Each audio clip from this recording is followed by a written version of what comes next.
السلام علیکم ورحمۃ اللہ۔ محترم ناظرین، آج میں آپ سے ایک انتہائی خوبصورت دعا شیئر کر رہا ہوں۔ اس دعا کی حدیث پاک میں بڑی فضیلت آئی ہے۔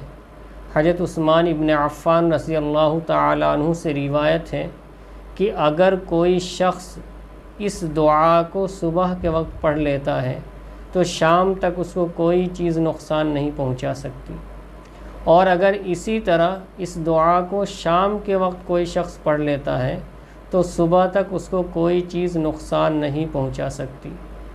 میں دعا پڑھ رہا ہوں، آپ بھی ساتھ میں پڑھیں تاکہ آپ کو بھی یاد ہو جائے۔